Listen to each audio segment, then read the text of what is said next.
পরম করুণাময় ও দয়ালু আল্লাহর নামে শুরু করছি। সূরা আল বাকারা, বাংলা অর্থ, আয়াত সংখ্যা 110। আর তোমরা রীতিমতো নামাজ কায়েম করো, যাকাত দাও।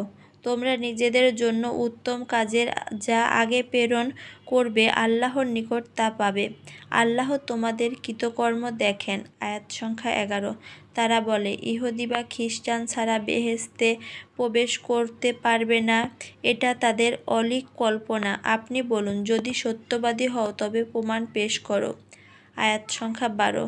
হ্যাঁ, যে কেউ আল্লাহ হতে সমর্পিত এবং সৎকর্মপরায়ণ হয় তবে তার ফল রয়েছে তার রবের নিকট, আর তাদের নেই কোনো ভয়, আর না তারা দুঃখিত হবে। আয়াত সংখ্যা 113। আর ইহুদিরা বলতে লাগলো, খ্রিস্টানরা সত্যের ওপর নেই। খ্রিস্টানরাও বলতে লাগলো, ইহুদিরা সত্যের ওপর নেই। অথচ তারা সবাই আসমানি কিতাব পাঠ করে। এমনি করেই যারা কিছু জানে না তারাও তাদের কথার অনুরূপ বলতে লাগলো। তারা পরস্পরের মধ্যে সেসব বিষয় নিয়ে মতভেদ করছিল। আল্লাহই কিয়ামতের দিন সেসবের মীমাংসা করে দেবেন। আয়াত সংখ্যা 114।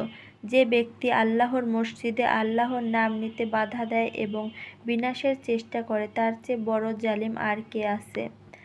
তাদের তো কখনো এতে প্রবেশ করা উচিত ছিল না, ভীত সন্ত্রস্ত না হয়ে।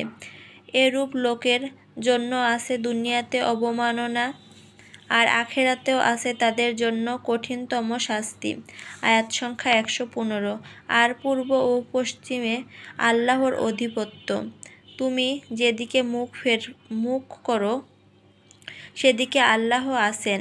আল্লাহ সর্বব্যাপী, মহাজ্ঞানী। আয়াত সংখ্যা 116।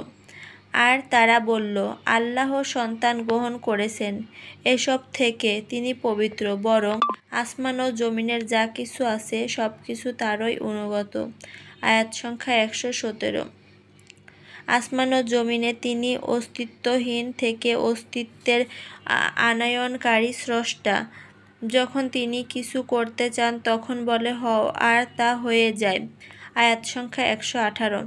আর যারা কিছু জানে না তারা বলে, আল্লাহ আমাদের সঙ্গে কথা বলেন না কেন, বা কোনো নির্দেশ কেন আসে না? পূর্বের লোকেরাও তাদের মতো বলতো। তাদের সকলের অন্তরে একই রূপ। আমি দৃঢ় বিশ্বাসীদের জন্য নির্দেশনাবলী বর্ণনা করছি। আয়াত সংখ্যা 119। আপনাকে সত্যসহ সুসংবাদদাতা ও সতর্ককারী রূপে পাঠিয়েছি, আর জাহান্নামীদের বিষয় আপনাকে কৈফিয়ত দিতে হবে না। আয়াত সংখ্যা 120।